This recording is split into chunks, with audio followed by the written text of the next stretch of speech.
오늘 우리가 같이 공부할 본문은 히브리서 10장입니다. 히브리서 10장. 좀 구절이 많습니다. 이게 39절까지 있어요. 아마 이 히브리서 장 중에서 가장 긴 장인 것 같습니다. 39절까지 있으니까요.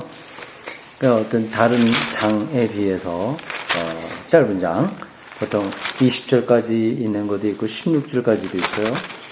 이런 것에 비해서 거의 2배에 해당하네요. 예, 이것도 우리가 다 처음부터 끝까지 읽고 가기에는 너무 분량이 많네요. 우리가 되는 대로 좀 읽을 때는 읽고 뛰어넘을 때는 뛰어넘으면서 이렇게 진행하도록 하겠습니다. 여기 10장까지 이 전체 주제는 우리가 몇 번 이제 검토를 했기 때문에 아는 거죠.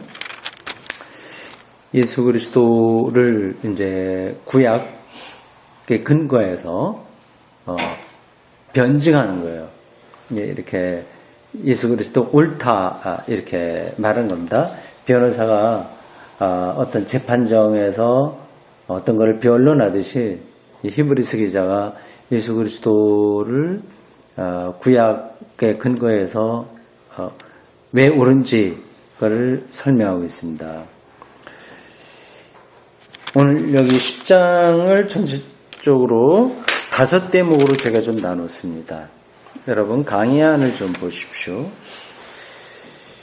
일단 그 소제목만 읽어도 이 10장 전체를 우리가 대충 그 얼개 그림으로 알 수 있습니다.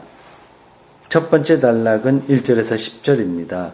완전하지 못한 제사 행위에 대한 것입니다. 그렇다면 당연히 이것은 구약기 이야기하고 있는 제사죠.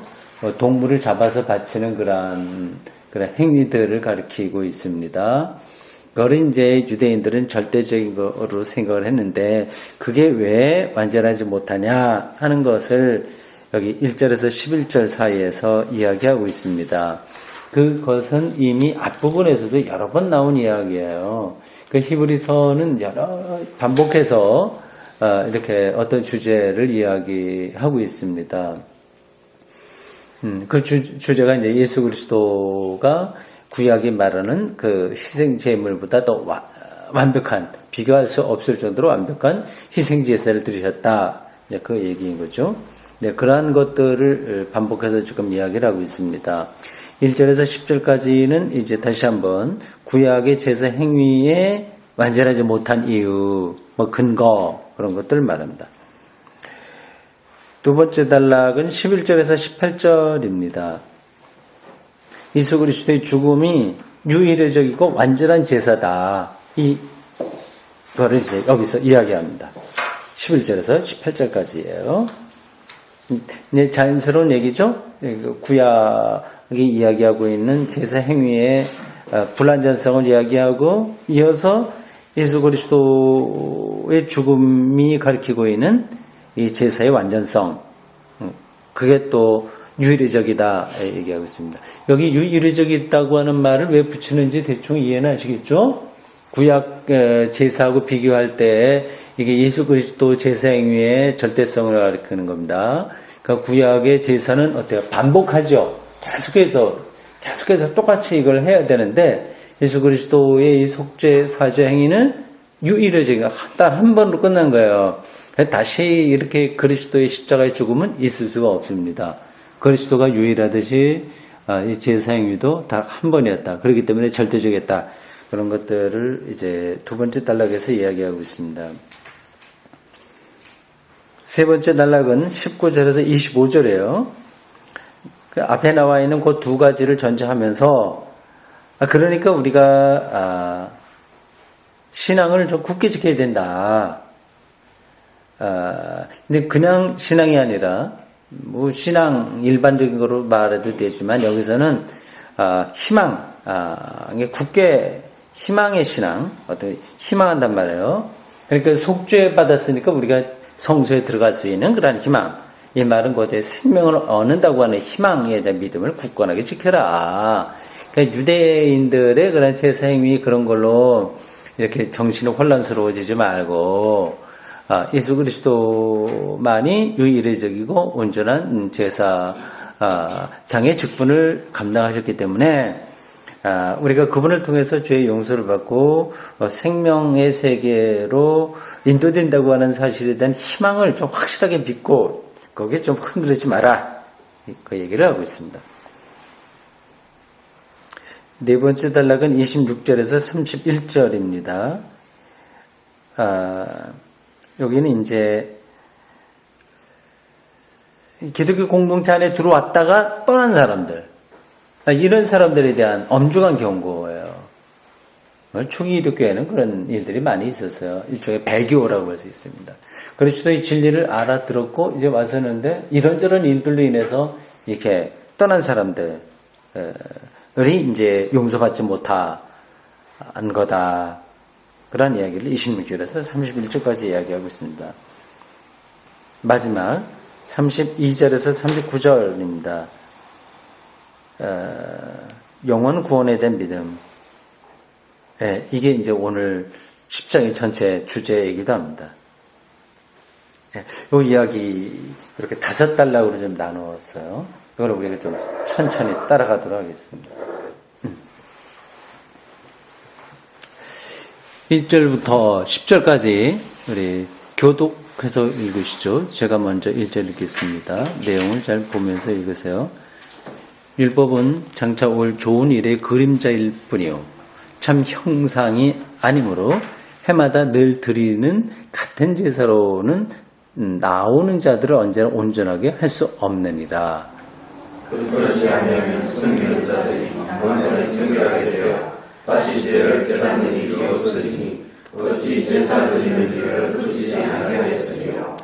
그러나 이 제사들에는 해마다 죄를 기억하게 하는 것이 있나니 이는 황소와 염소의 피가 행인 죄를 취하지 못하며 그러므로 주께서 세상에 임하실 때 이르시되 하나님이 제사와 예물을 원하지 아니하시고 오직 나를 위하여 한 몸을 예비하셨도다.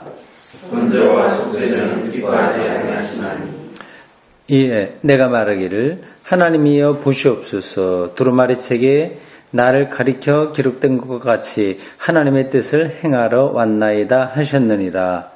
이에 말씀하시기를 주께서는 제사와 예물과 번제와 속죄제는 원하지도 아니하고 기뻐하지도 아니하신다 하셨고 이는 다 율법을 따라 드리는 것이라. 그 후에 말씀하시기를 보시옵소서 내가 하나님의 뜻을 행하러 왔나이다 하셨으니 그 첫째 것을 폐하시면 둘째 것을 세우려 하심이라.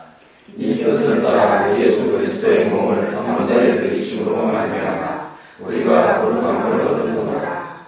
아멘. 네. 1절에서 10절까지 우리 같이 읽었습니다. 강의한 그 요약문 잠깐 그거 보시죠. 먼저 그걸 읽어보겠습니다. 히브리서는 구약의 종교적 전통을 매개로 삼아 예수 그리스도를 변증하고 있다. 앞에서 잠깐 언급한 내용입니다. 구약 전통의 핵심인 율법과 제사는 궁극적이지 못하다는 점을 반복해서 확인하고 있습니다. 1절이 이거를 정확하게 짚고 있어요. 율법은 그림자다. 실체가 아닌 거죠. 율법은 그림자. 실체가 오면 그림자는 필요 없는 거예요. 실체가 오지 않았을 때는 그림자만이라도 조금 필요하긴 합니다. 율법은 그런 정도의 역할을 하는 거예요.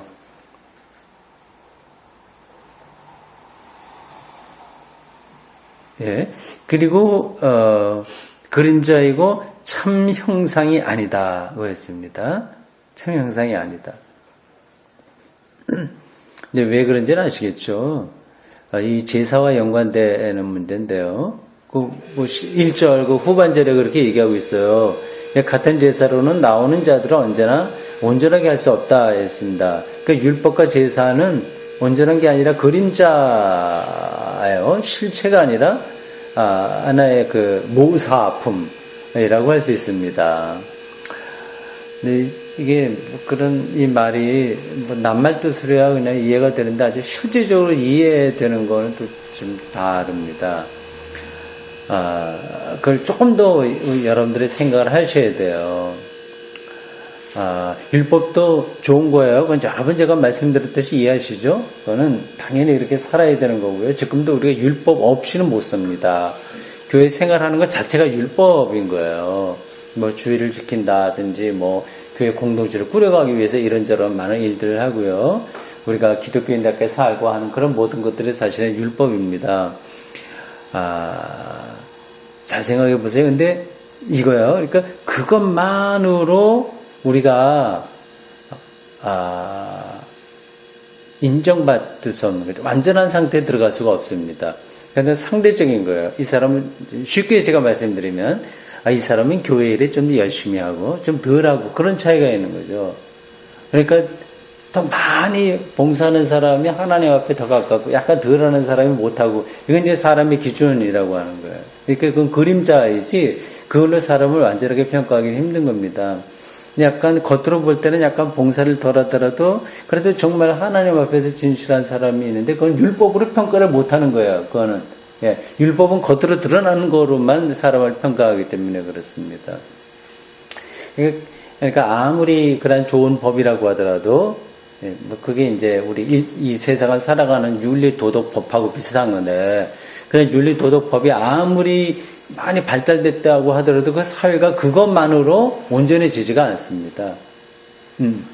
그러니까 이 절대적인 것은 우리가 노력해서 닿는 게 아니라 하나님께 인정한다고 하는 거예요. 그 인정하는 그 일에 들어가는 게 바로 예수 그리스도를 믿음으로 되는 그러한 어떤 관점을 우리가 잘 생각해야 됩니다. 물론 알고 계시는 문제인데 그래도 이걸 놓칠 때가 많이 있어요. 보시기 바랍니다. 그 강의 요약문 다시 보세요. 율법은 그림자이며 또 그래서 그것에 근거한 제사는 온전하지 못하다. 그러니까 황소와 염소의 피는 사람의 죄를 없애지 못한다. 이게 다 율법에 따른 제사행위예요. 히브리서 기자는 이거를 시편 40편 6절을 근거로 해서 확인합니다. 인용을 한 거예요. 시편 40편 6절 이하의 이 내용이 우리 히브리서 10장 5절부터 이렇게 나오고 있습니다. 그 기억해서 이렇게 각주로 달았어요. 그걸 다시 한번 읽어보면 이렇습니다. 하나님이 제사와 예물을 원하지 않고 오직 나를 위하여 한 몸을 예비하셨도다. 번제와 속죄제는 기뻐하지 아시나니. 사실은 뭐 그거 안 해도 된다는 뜻이 아닙니다. 근데 그거가 핵심은 아니라고 하는 뜻이죠. 이 내가 말하기를 시편 기자의 하나님 경험입니다. 하나님이여 보시옵소서. 두루마리 책에 나를 가리켜 기록된 것 같이 하나님의 뜻을 행하러 왔나이다. 이게 이제 예수 그리스도를 가리킨다 그런 뜻으로 히브리서 기자가 인용한 건데 아주 명확하게 나타나지는 않습니다.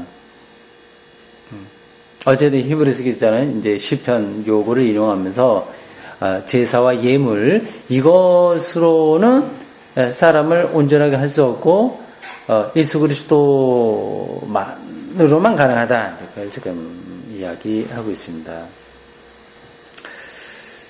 그 인용한 이야기를 8절에서 다시 해석을 해요. 하나님은 제사와 예물과 번제와 속죄제를 원하지 않는다. 강조법입니다. 그 구약 시대 때 그건 반드시 있었어야 되는 거였어요. 그것마저 없으면 그림자마저 없으면 이건 뭐 아무것도 안 되니까 이제 완전히 그 혼돈 속에 빠져버리게 되는 거죠. 그래서 그림자만 남아 있어야 되긴 한 건데 그러나 그것은 참된 건 아닌 것, 실체는 아닌 것, 인 거죠. 그래서 이 제사와 예물과 번제와 속죄제를 원하지 않는다고 할 때 그걸 다 부정한다는 뜻이 아니라 이거는 한계가 있다. 그거를 강조하고 있는 겁니다.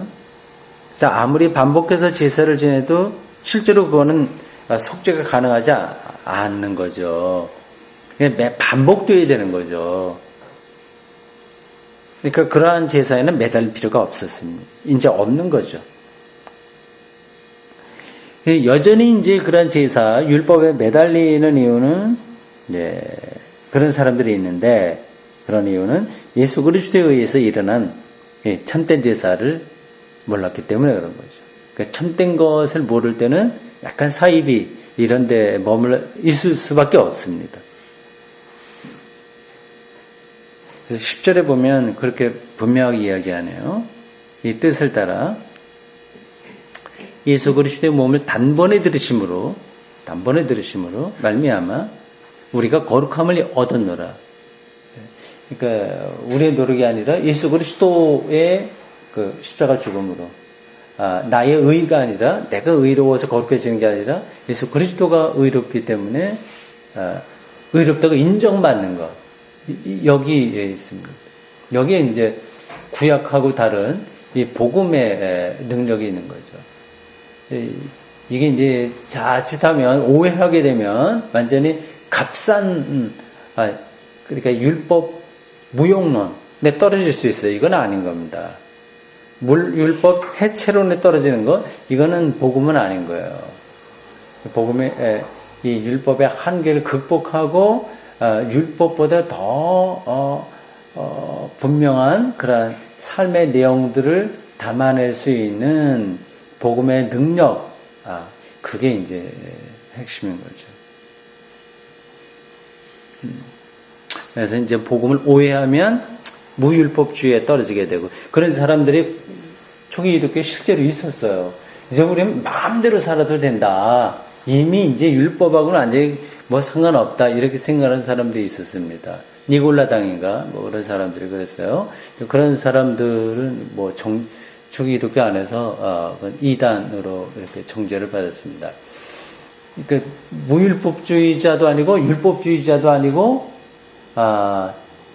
이걸 다 포함하면서 율법으로부터 자유로우면서 동시에 율법을 내가 스스로 지는 뭐 이러한 어떤 긴장, 이게 이제 복음의 능력입니다. 그러니까 최선으로 노력을 하지만 그 부담으로 하는 게 아니라 자유로서 그 그리스도인이 마땅히 감당해야 될 삶의 무게들을 잘 감당해 나가는 그런 게 복음의 능력이라고 할 수 있습니다. 그 다음 두 번째 단락입니다. 11절에서 18절이에요. 그래도 교독해서 한번 읽어보겠습니다. 제가 이제 11절 읽겠습니다. 제사장마다 매일 서서 섬기며 자주 같은 제사를 드리되 이 제사는 언제나 죄를 없게 하지 못하거니와 오직 그리스도는 죄를 위하여 영원한 제사를 드리시고 하나님 우편에 앉으사 그 후에 자기 원수들을 자기 발 등상이 되게 하실 때까지 기다리시나니 그가 거룩하게 된 자들을 한 번의 제사로 영원히 온전하게 하셨느니라. 또한 성령이 우리에게 증언하시되 주께서 이르시되 그런 영혼은 그들과 그들의 언약이 이것이라 하시고 내 법을 그들의 마음에 두고 그들의 생각에 기록하리라 하시니라. 또 그들의 죄와 그들의 불법을 내가 다시 기억하지 아니하리라 하셨으니 이것들을 쌓으셨은즉 다시 죄를 위하여 제사드릴 것이 없느니라. 네, 여기 예수 죽음을 통해서 드려진 희생제사의 유일해적이며 완벽한 성격을 말하고 있습니다. 이 강의 요약을 보십시오. 예수 그리스도는 인류의 죄를 용서받게 하기 위해서 자기를 제물로 드림으로써 영원한 생명을 얻으셨다. 예수 스스로 이미 영원한 생명으로 옮기신 거예요. 그걸 이제 오늘 본문은 하나님 우편에 앉았다, 그런 표현을 하고 있습니다. 하나님 우편, 이건 사도신경에도 나오는 이야기죠. 시편에 나와 있는 구절의 이야기예요. 하나님 우편, 내 오른편에 앉으라. 아니, 그런 표현들이 시편에 있습니다. 그러나 하나님과 같은 차원의 영적 권위를 예수 그리스도가 확보하셨다. 이제 그런 뜻입니다. 놓고 이야기 보세요. 그러니까 예수님이 인류의 죄를 용서받게 하기 위해서 자기를 제물로 드렸다고 하는 이 말, 아마 세상 사람들은 잘 받아들이지 않으려고 할 겁니다. 뭐 그 유대인 한 남자가 그렇게 십자가의 죽음으로 어떻게 인류의 죄가 용서받냐, 그런 게 이제 일반적인 세상 사람들, 기독교 신앙이 없는 사람들의 그런 생각일 거예요. 근데 그들은 우리가 설득시키기는 어렵습니다. 이 부분은 이게 기독교 신앙의 어떤 그 깊이를 이해할 때만 이게 자기에게 정말 진리로서 와 닿게 되는 거지. 이제 그게 안 돼 있으면 이거는 좀 어려운 거예요. 근데 이게 있습니다. 기독교가 교회 밖에 있는 사람들을 가능한 대로 설득시켜야 되는데 설득을 모두 시킬 수는 없어요, 언제나. 설득되지 않는다고 해서 이렇게 주눅이 들 필요도 없습니다. 이거는 뭐 다른 거 예를 들자면, 뭐 클래식 음악을 예를 들자면요. 그 클래식 음악에 깊이 들어가 있는 사람이 전혀 그렇지 못한 사람들에게 클래식 음악을 설득시킬 수 있겠어요? 없겠어요? 안 되는 겁니다. 그림도 마찬가지고요. 뭐 다른 것 다 마찬가지예요. 바둑 같은 것도 그렇습니다. 프로기사들이 두는 바둑을 말이죠. 바둑을 잘 모르는 사람한테 이창호, 이세돌이 이 돌을 갖다 왜 여기 나는지 아냐. 이게 수가 이렇게 돼서 어떻게 됐다. 이거 아무리 설명해도 그 바둑을 모르는 사람이 그 이야기를 알아듣겠어요? 못 알아듣겠어요? 안 되는 거예요. 기독교 신앙의 진리도 그렇게 그런 비밀스러운 그러한 게 있습니다. 그렇다고 해서 세상 사람들이 못 알아듣든 나하고 상관없다. 나는 무조건 내 길만 간다. 그렇게 하는 게 또 기독교에서 능사는 아니고요. 가능한 대로 그들에게 이해시킬 수 있도록 준비를 하되 안 된다고 해서 불안하게 생각할 건 없고 일단 그 기독교 신앙의 그 깊이로 한 발 한 발 들어가는 그런 게 최선입니다. 바로 지금 제가 예로 든 것처럼 바둑의 어떤 그 수의 깊이로 들어가야만 이제 프로 바둑 기사가 되는 것처럼 기독교 신앙에서도 영적인 어떤 그 전문가가 이제 되어야 되는 거죠. 그러니까 예수님께서 우리 죄를 용서받게 하기 위해서 십자가 달려 돌아가셨다고 하는 이 말, 저는 이걸 지금 다시 설명하지 않겠어요. 또 다른 이건 지금 히브리서 기자는 그걸 다 아는 걸 전제하고 지금 쓰고 있는 겁니다. 근데 이걸 설명하려면 또 많은 게 필요한 거예요. 인간이 왜 죽냐 이런 문제부터 시작해야 됩니다. 그리고 왜 죄의 결과가 이게 이제 죽음이냐, 거기서 우리가 죽어야 되는 운명에서 우리가 어떻게 생명을 얻느냐, 그건 죄가 용서를 받아야 되는데 그 인간의 죄가 용서받는 길이 뭐냐, 이런 것들을 촘촘히 다 우리가 따라가야 되는 거거든요. 그걸 제가 지금 여러분들에게 다시 반복해서 말씀드리진 않겠습니다. 이미 그것을 이 히브리서 기자는 다 아는 걸로 전제하고 기록하기 때문에 좀 천천히 더 따라가도록 하겠습니다. 예수님이 자기를 제물로 드림으로써 영원한 생명을 얻었다고 하는 그 사실, 영적 권위가 이제 예수에게 권세죠, 권세. 그게 이제 확보됐다고 하는 사실, 그것을 히브리서 기자는 하나님 우편이라고 하는 이 용어로 설명하고 있습니다. 근데 재밌어요. 근데 이미 그 하나님 우편에 앉아 계시긴 한데, 그러나 모든 악이 제거될 때까지 이 그리스도는 기다렸습니다. 모든 악이 제거된다고 하는 것을 여기서는 어떤 단어로 설명을 했을까요? 13절에 나온 걸 보면 자기 발등상이 되게 하기, 원수들을 자기 발등상이 되게 하기까지 이런 표현이 모든 악이 제거되고 완벽한 세계가 완성된다고 하는 것, 그걸 가르치고 있는 겁니다. 발등상이라고 하는 거는 발을 올려놓을 수 있는 발걸이를 가르치는 거예요. 그러니까 악이 제거되는 거죠. 뭐 보통 우리가 사탄, 악, 이 귀신 이렇게 얘기하는 그러니까 인간의 생명을 파괴하는 어떤 세력들을 우리는 마귀, 악, 사탄 이렇게 얘기하지 않습니까? 아직까지는 그게 좀 이 세계에 이렇게 활발하게 움직이고 있잖아요. 그러니까 지금 예수 그리스도가 이미 완전한 생명을 얻으셨는데 아직은 이거 과도기예요. 중간 시대라고 할 수 있습니다. 신학적인 용어로 그렇게 얘기해요. 중간 시대. 이렇게 중간 시대이고 이제 마지막 완성되는 거. 이건 악이 원수가 그리스도의 발등상이 되는 때예요.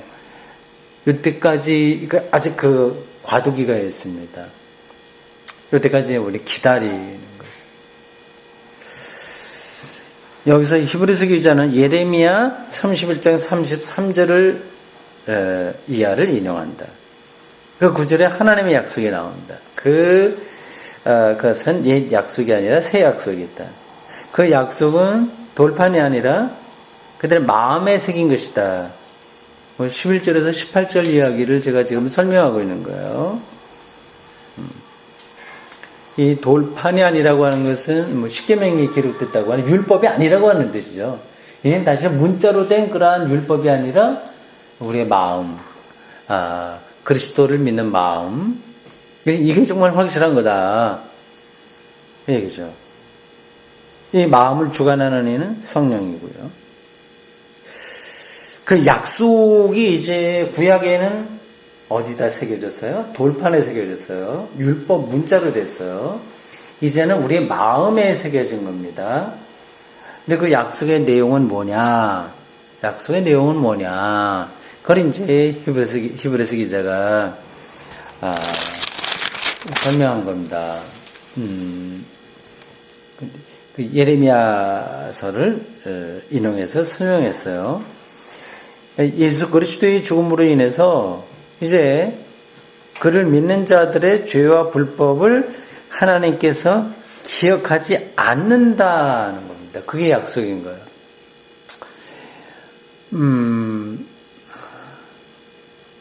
그러니까 율법의 방법은 실제로 죄를 짓지 않는 데까지 나가는 거예요. 그렇게 많이 노력을 해야 되는 겁니다. 그러니까 그런 노력들이 필요하죠. 그러나 그건 불가능한 거죠. 그래서 그 방식으로는 우리가 완전한 거를 얻을 수가 없습니다. 근데 여기 예레미야서를 인용하면서 히브리서 기자가 말을 하고 이제 바울도 로마서하고 갈라디아서 등등에서 여러 번 반복해서 이야기했듯이 이제는 요즘 말로 하면 패러다임이 바뀐 거예요. 패러다임. 어떤 틀이 바뀐 거야. 그래 우리는 노력해서 이만큼 수준에 올라가는 방법이 아니라 하나님이 그걸 기억도 안 하는 거예요.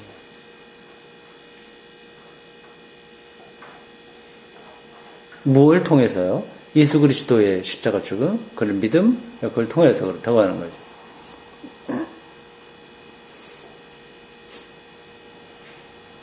그러니까 전혀 이제 다른 차원에서 이제 우리가 생명을 얻을 수 있는 길이 예수 그리스도를 통해서 이제 주어진 거예요.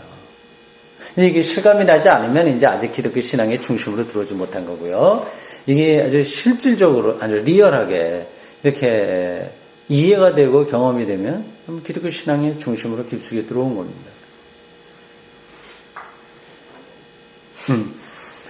하나님께서 이제는 그런 죄와 불법을 아예 기억도 하지 않으신다고 그랬어요. 이렇게 또 죄와 불법을 행해도 된다? 그건 아니죠.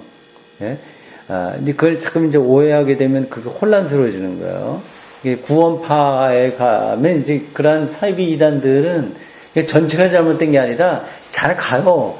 그래서 정통교회가 좀 놓쳤던 부분들을 굉장히 그걸 갖다가 붙들고 가요.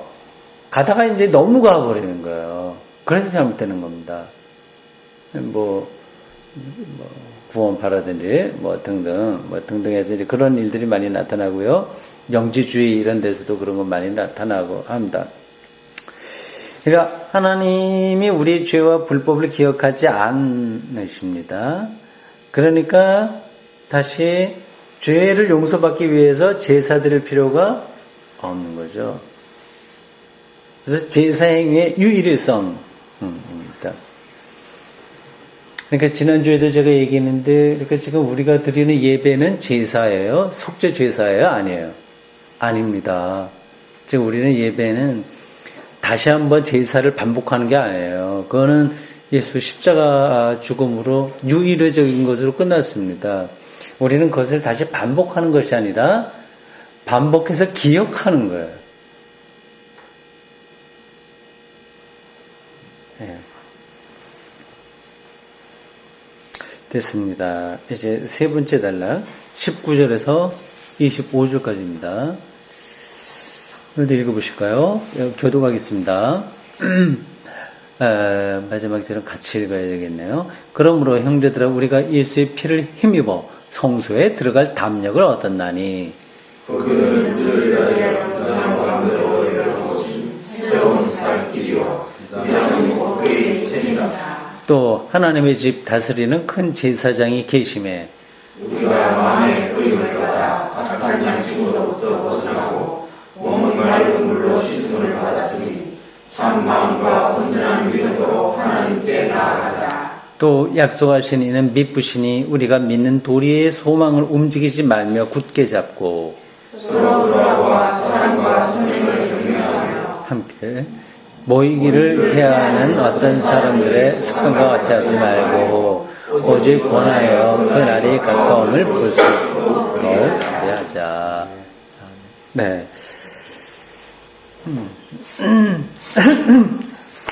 그 단락은 그냥 강의의 요약을 읽는 것으로 대체하겠습니다. 설명은 더 하지 않겠어요. 보십시오.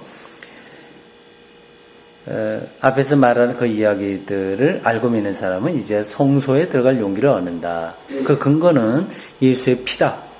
예수의 피, 예수의 죽음이다. 그죠? 성소는 생명의 세계를 가리킨다. 22절에서 기독교인의 영적 실존이 잘 설명되어 있다. 우리가 마음의 뿌림을 받아. 이 예수의 피 뿌림이죠. 악한 양심으로부터 벗어나고, 악한 양심이 뭐예요? 죽음에 대한 공포라는 거예요. 거기서 벗어나고, 정말 놀라운 생명 경험이죠. 죽음에 대한 공포로부터 벗어나고, 몸은 맑은 물로 씻김을 받았으니, 그러니까 성령에 의존하는 삶을 살게 됐다는 거예요. 그러니까 세상이 요구하는 어떠한 그 틀이 있잖아요. 거기 이제 거기에 흔들리지 않고, 성령에 의존하는 거예요. 그러니까 이 성경 언어가 종교적이기 때문에 싹 와닿지 않을 수 있는데, 그거를 이제 저 근본을 잘 살펴서 이해하셔야 됩니다. 맑은 물로 씻음을 받았다고 하는 것은 이제 그런 뜻이에요. 참 마음과 온전한 믿음으로 하나님께 나아가자. 참 멋진 권면이에요. 우리의 마음을 울리는 그러한 이야기입니다. 25절에는 이제 실제 신앙생활에 대한 권면이 나와요. 모이기를 폐하는 어떤 사람들과 같이 하지 말라. 뭐 같은 기독교인들인데 그들 중에서 어떤 이들은 초기 기독교에는 굉장히 여러 종류의 기독교인들이 있었어요. 지금 우리가 보통 이제 초기 기독교로 돌아가자 말을 많이 하지 않습니까? 근데 그거는 굉장히 애매한 표현입니다. 초기 기독교에는 한 가지가 아니라 여러 종류였고 자리를 잡지 못했기 때문에 지금보다 더 어수선했어요, 사실은요. 지금은 이제 오랫동안 이 역사이란 과정을 통해서 검증돼서 잘못된 건 떨어져 나가고 사이비 이단 떨어져 나가고 그렇게 논쟁을 통해서 기독교가 체계를 잡아서요. 그래서 지금 뭐 교파가 다르다고 하더라도 기본적인 건 똑같습니다. 그러니까 사도신경 이런 거는 다 똑같은 거예요. 기본적으로 모든 면에서 대부분이 그렇습니다. 달라봐야 뭐 거기서 거긴데 초기 기독교회는 굉장히 달랐습니다. 그건 제가 언제가 잠깐 초기 기독교의 형성이라고 하는 그 책을 소개한 적이 있을 텐데 그런데 보면 잘 나와 있습니다. 이제 모이기를 피하는 사람들 이렇게 이 말은 신앙의 매너리즘에 빠지지 말라는 거죠. 그러니까 이게 잠깐 모여봐야 뭐해 재미없다고 생각하는 거예요. 이게 매너리즘입니다. 똑같이 뭐 공부하고 예배드리고 성찬하고 여기에 어떤 의미를 발견하지 못하기 때문에 더 이상 이렇게 할 건 없다. 이제 이런 쪽으로 흘러가는 기독교인들이 그때 있었겠죠. 그래서 이제 모이는 거를 좀 이렇게 좀 등한히 하는 사람들이 있었는데 그렇게 하지 마라. 가까이 예수님께서 오신다. 뭐 재림의 때 뭐 이런 것들을 지금 얘기하고 있습니다. 여러분 예수님의 재림 하면 뭐가 생각이 나나요? 가장 먼저 뭐 그림으로도 생각날 거고 의미로도 생각날 텐데 뭐 휴거 이런 거 생각하겠죠. 뭐 그거는 뭐 성경이 그렇게 표현하고 있는데 이제 그러한 그림들은 고대인들이 생각했던 어떤 세계관이 그렇게 묘사된 겁니다. 그러니까 너무 그런 쪽으로 생각하지 않으시는 게 좋아요. 그 근본의 의미를 아는 게 제일 중요하죠. 예수의 재림 하면 생명의 완성인 거예요. 네. 우리는 지금 생명이 완성되지 않은 거예요. 여러 가지 면에서. 그 생명이 완성되는 때가 오기를 초기 기독교인들은 굉장히 기다렸습니다. 이제 예수를 통해서 그게 완성된다고 봤죠. 예. 다음 네 번째 단락 26절에서 31절까지입니다. 이것도 한번 읽어보겠습니다. 우리가 진리를 아는 지식을 받은 후 짐짓 죄를 범한 즉 다시 속죄하는 제사가 없고 오직 무서운 마음으로 심판을 기다리는 것과 예정하는 자를 주로 굉장한 불만이 있으리라. 모세의 법을 폐한 자도 두세 증인으로 말미암아 불쌍히 여김을 받지 못하고 죽었거든. 하물며 하나님의 아들을 짓밟고 자기를 거룩하지만 천당의 길을 부정한 것으로 여기고 은혜의 생명을 욕되게 한 자가 당연히 말을 향과 얼마나 더 무겁겠느냐 너희는 생각하라. 원수 갚는 것이 내게 있으니 내가 갚으리라고 하시고 또 다시 주께서 그의 백성을 심판하리라 말씀하신 것을 우리가 아노니 살아계신 하나님의 손에 빠져 들어가는 것이 무서울진저. 네, 거기까지 보겠습니다. 제가 앞에서 초기 기독교가 굉장히 여러 가지 다양했다. 그리고 이단들도 대단히 많았다 말씀드렸어요. 26절부터는 이제 그런 중에서도 아주 극단적으로 나쁜 경우를 이야기합니다. 그 기독교 공동체 안에 들어왔다가 완전히 배교, 배신이죠. 그래서 떠난 사람들에 대한 엄중한 그 경고 메시지가 여기에 있어요. 26절에 보면 이렇게 돼 있죠. 우리가 진리를 아는 지식을 받은 후 그것이 진리는 뭐죠? 그리스도 사건, 예수를 알므로 우리가 생명을 얻는다고 하는 것. 그걸 이제 배웠는데도 짐짓죄를, 그러니까 의도적이라고 하는 거예요. 제가 부인하는 거죠. 의도적으로 그 진리를 부정하는 거예요. 예수 그리스도를 부정하면 이젠 다시 속죄 받을 수가 없다. 그 얘기예요. 그러니까 이게 이런 논리입니다. 예수 그리스도의 속죄 제사는 단 한 번이라고 그랬잖아요. 근데 이제 그거 자체를 부정하게 되는 거니까 한 번 끝났으니까 다시 어떻게 용서받을 수 있겠느냐. 그렇게 지금 이야기를 하고 있습니다. 이거는 좀 신학적으로 좀 논란이 많은 그런 이야기라고 할 수 있어요. 아무리 배교, 기독교를 부정했다고 하더라도 다시 또 돌아올 수 있는 가능성을 우리가 완전히 막을 수는 없잖아요. 아마 이거는 히브리서 교회 공동체한테 특별한 어떠한 사건들이 있었을 것 같습니다. 우리는 다 몰라요. 어떤 일이 있었는지. 아마 그 공동체가 완전히 다 허물어질 정도로 배교 행위가 아주 일반화되었을 줄 모릅니다.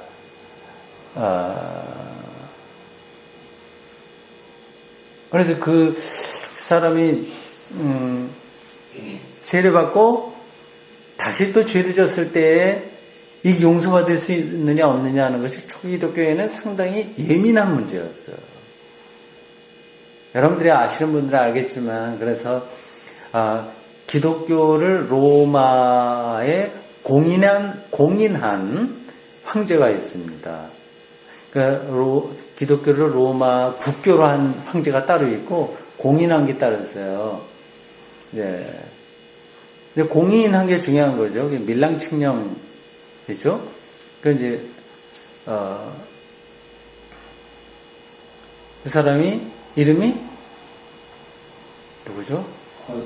콘스탄티누스. 예.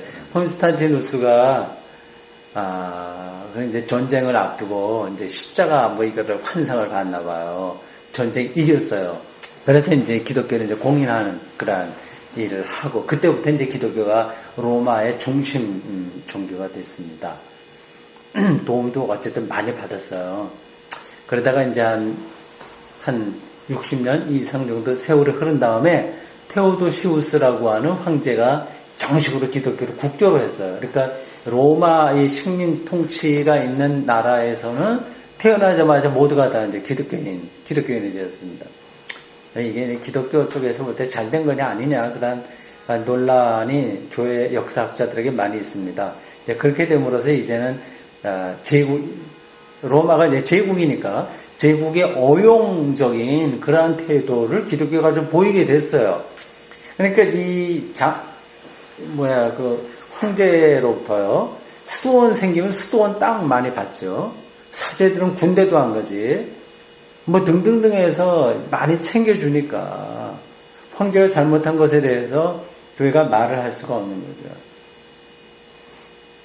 거죠. 어쨌든 뭐 옆으로 제가 얘기 나가지 말고 콘스탄티누스 황제가 그렇게 기독교 신앙이 진짜 있었는지 없었는지 모르지만 상당히 있는 거로 자기가 공인을 하고 업적도 많이 남겼는데도 불구하고 세례는 죽기 직전에 받았어요.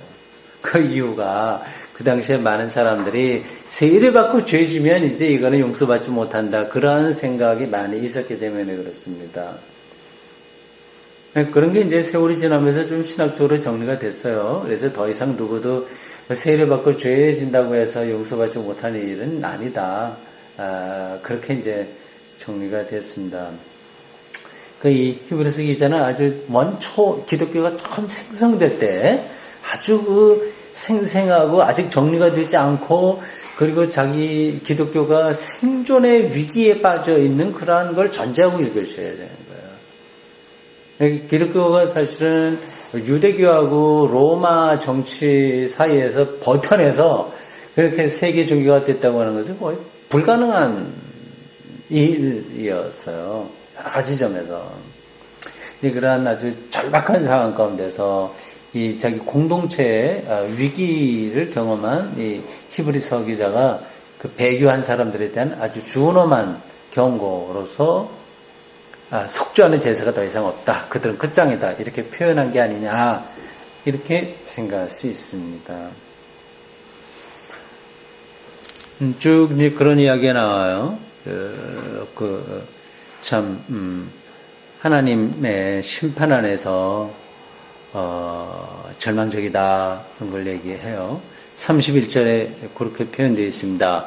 살아계신 하나님의 손에 빠져 들어가는 것이 무서울진저. 그러니까 배교한 사람들이 당해야 될 어떤 두려운 미래를 가리키고 있습니다. 예, 히브리서 기자가 이제 이렇게 좀 형벌, 사죄 없음, 용서받지 못함, 뭐 그런 걸로 끝나지 않아요. 근데 그거는 이제 어쩔 수 없이 짚어야 된 부분이고, 결국 말하고 싶은 것은 그게 아니라 다음이에요. 32절부터 39절까지 요것도 한번 우리 교독해서 읽어보겠습니다. 전날에 너희가 빛을 받은 후에 고난의 큰 싸움을 견뎌낸 것을 생각하라. 혹은 비로와 혼란으로서 사람에게 구명거리가 되고 혹은 이런 형편에 있는 자들과 성있는 자가 되었으니 너희가 갇힌 자를 동중하고 너희 소유를 빼앗는 것도 기쁘게 당한 것은 더 낫고 영구한 소유가 있는 줄 알미라. 그러므로 너희 담대함을 부르지 말라. 이것이 큰 상을 얻게 하리라. 너희에게 인내가 필요함은 너희가 하나님의 뜻을 행한 후에 약속하신 것을 받기 위함이라. 잠시 잠깐 외로웠을 리가 없으시니 지체하지 아니하시리라. 나의 의인은 믿음으로 말미암아 살리라. 또한 뒤로 물러가면 내 마음이 그를 기뻐하지 아니하리라 하셨느니라. 우리는 뒤로 물러가 변명할 자가 아니고 오직 영혼을 원하는 이에는 믿음을 가진 자니라. 아멘. 예. 여러 여러 가지 이야기를 쭉 하고 상처난 이야기도 하다가 또 과격한 표현도 하다가 이제 신앙의 근본을 다시 한번 확인하는 것으로 10장이 정리가 됩니다.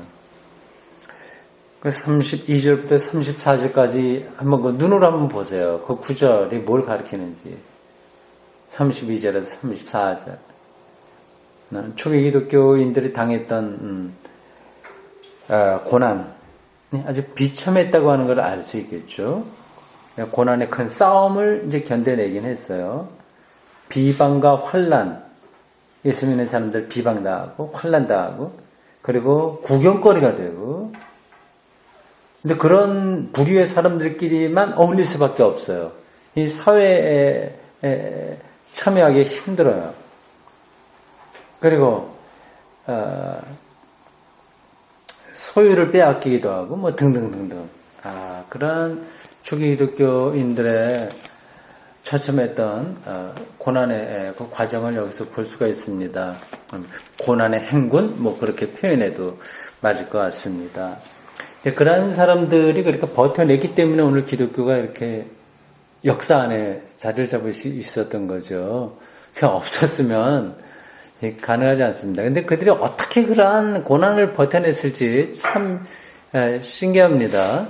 지금이야 뭐 우리가 그래도 교회 다닌다고 하더라도 부끄러운 건 아니잖아요. 세계 종교이기도 하고 또 미국이나 유럽 이런 데서 주류 종교가 뭐 이슬람교 같은 거면 좀 약간 선입견이 있어서 그런데 기독교라고 하는 것에 대해서는 우리가 그것 자체로 어려움을 당하는 게 없죠. 초기독교는 전혀 그렇지 않았거든요. 이게 신흥 종교야 말하자면 기독교가. 그리고 기독교가 믿고 있는 대상이 십자가에 죽은 자예요. 그래 나이도 어려 30대 초반이요. 근데 그를 이제 그리스도로 믿는다고 하는 것이 이게 말도 안 되는 그런 상황 가운데서 어떻게 이런 불이익을 다 감당하면서도 그걸 견뎌냈을지요. 뭔가가 있어요, 그 안에. 그들의 신앙 경험이 말이죠. 네, 그러한 것들을 바탕에 놓고 이제 쭉 이렇게 히브리서 기자가 기록하고 있는 겁니다. 근데 그들의 경험은 그걸 요약해서 얘기하면 초기독교인들이 그러한 시련을 겪으면서도 버텨낼 수 있었던 그 경험의 내용을 한 가지로 요약을 한다면 예수가 그리스도라고 하는 사실에 대한 확신인 거예요. 그리스도라고 하는 것은 구원자라는 뜻이에요. 구원자라고 하는 것은 죽음에서 건져내는 일을 가리킵니다. 이게 생명을 얻는다고 하는 거예요. 그 예수가 생명이다. 이런 경험이 그들에게 확실했던 거죠. 그렇지 않으면 그 시대를 그들이 버텨낼 수 없습니다. 잠깐 추종하다가 조금 시련이 오면 다 떠나지 그렇게 계속 붙어 있을 수가 없었어요.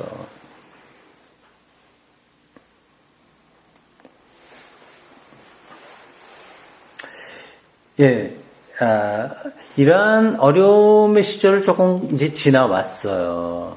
그래도 그 상처가 너무 깊습니다. 히브리서 기자가 35절에 너희들 그렇게 고난의 행군을 다 거쳤으니 이제 담대함을 버리지 마라. 이제 받을 상이 크다. 큰 상을 얻게 된다. 그래서 이 상이라고 하는 것은 당연히 생명을 얻는다. 죽음으로부터 벗어나서 공포로부터 벗어나서 참된 희락과 평강, 영원한 생명에 대한 희망, 그런 그게 이제 상인 거예요. 그 담대함을 버리지 말라고 하고요. 또 하나 필요하다고 하는 게 있는데 36절에 보면 인내.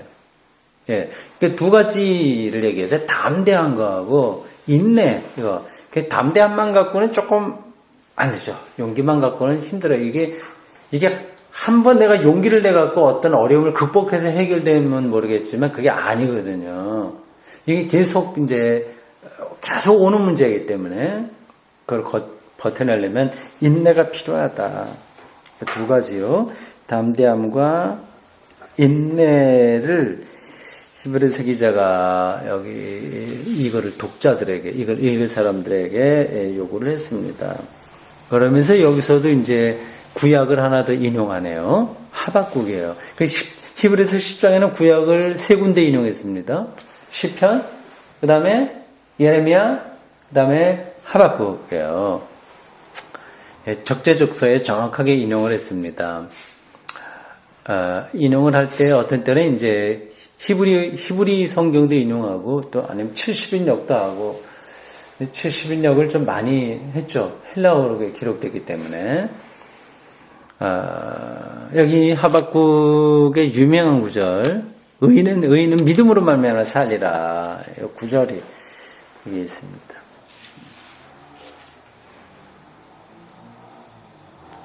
네, 마지막 결론으로 39절에 이렇게 되어 있습니다. 이건 이제, 오늘 우리들에게도 정말 소중한 말씀이네요.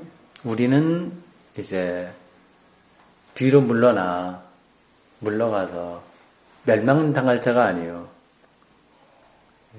기독교 신앙으로부터 도망가는 거죠. 그래서 멸망당할 자가 아니에요. 오직 영혼 구원함에 이르는 믿음을 가진 자다고 했습니다. 영혼 구원. 보통 이제 기독교 영혼 구원 얘기 많이 합니다. 이것도 이제 오해되는 경우가 있는데, 우리의 삶은 아무 쓸데없다. 그래서 우리 영혼으로만 구원받으면 된다. 이제 그런 뜻이 아닙니다. 이 영혼, 이거는 생명의 총체성을 가리키는 거예요. 정말 생명의 근본을 가리키는 겁니다. 이거는 영육이 둘로 갈라졌기 때문에 육은 완전히 썩어 문드러져도 되고 영만 구원받는 된다. 이거는 이제 영지주의자들의 입장이고, 기독교에서는 구약 신학 다 통틀어서 그렇게 이원론적으로 인간을 생각하지 않습니다. 그래서 이 사도신경에 보면 우리 부활 때도 영혼만 부활된다고 하지 않고 몸이 부활된다고 하고 있잖아요. 여기서 말하는 게 몸이라고 하는 것도 이렇게 단백질로 되냐 꼭 이거를 가리키는 건 아니고요. 여전히 그 생명의 본체의 실질은 하나님 안에 비밀로 감춰져 있는 것인데, 그것이 혼, 영 그런 쪽으로만이 아니라 아주 총체로서의 인간을 그렇게 표현하는 겁니다. 몸으로 다시 부활하고 여기서는 영혼의 구원함이라고 하는 표현들을 갖습니다. 이러한 구원에 대한 믿음을 가진 자다. 우리가 그렇다. 얘기하고 있습니다. 네. 기도하겠습니다. 주님, 오늘 저희들 참 놀라운 히브리서 기자가 전해준 말씀 중에 한 장, 10장을 찬찬히 살펴보았습니다.